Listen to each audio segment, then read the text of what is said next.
সর্বদা সত্যের খোঁজে আমরা খবরের মাঝে।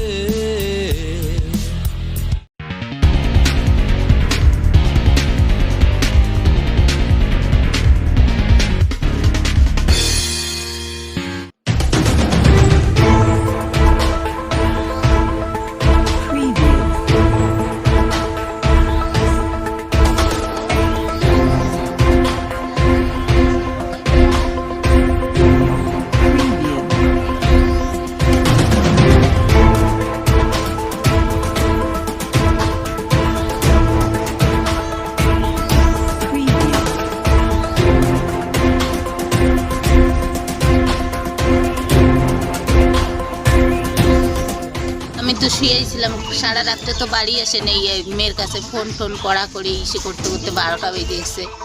তারপর উঠি নেই, উইটা ওই পাশে বাড়ির বউ এসে ডাকতেছে, কয় কি মা মা দেখো তো বাবা নাকি ওইটা।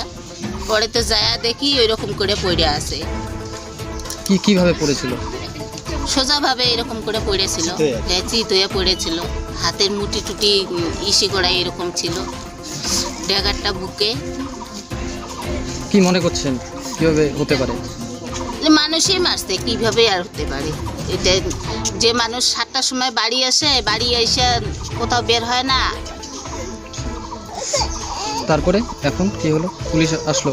পুলিশ তো আসলো, এসে এই যে দেখে ঠেকে না নিয়ে গেল। আপনার নাম?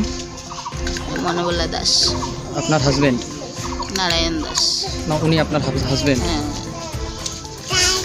দেখতে পেলাম বা পুলিশ আসছে, কেউ খবর দিয়েছে বা আমি এখানে গাড়িতে তুলে দিলাম। রাত্রে তুমি এখানে ছিল না? রাত্রে আমি কোথাও এখানে আমার দিদা বাড়িতে রাত্রে এখানে সময় ছিলাম। তোমার বাবাকে কোথায় পাওয়া গেল? মানে বাড়ি থেকে কত দূরে? বাড়ি থেকে এখান থেকে তোমার 100-150 মাইল হবে, 150 মাইল। মিটার। এই যে কারেন্টের খুঁটিটা কি অবস্থায় পেলে তোমার বাবাকে? মানে দেখতে পেলে কি অবস্থা? মৃত অবস্থায়। মানে কিভাবে? কিছু ঢোকানো ছিল কোনো জায়গায়? ওই চাকু ঢোকানো ছিল, মৃত অবস্থায়, চাকু ঢোকানো মৃত অবস্থায়। তোমার নাম? আমার নাম হরিশচন্দ্র। তোমার বাবার নাম? বাবার নাম নারায়ণচন্দ্র দাস।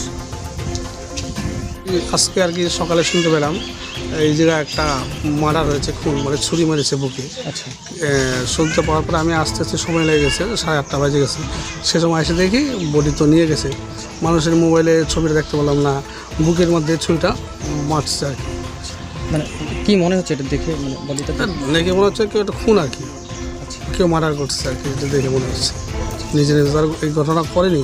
তারপরে আইসি সাহেব আসলেন, অফিসার আসলেন, তদন্ত চলছে আর কি। উপযুক্ত যে ঘটনাটা দোষী লোককে গ্রেপ্তার হোক, উপযুক্ত শাস্তি পাবো বলে আমরা চাই। আপনার নাম দাদা? আমার নাম নীলকুমার দাস। আপনি এখানটা? আমি এইখানকার পঞ্চায়েত গ্রাম পঞ্চায়েতের সদস্য হয়ে থাকি। ঠিক আছে।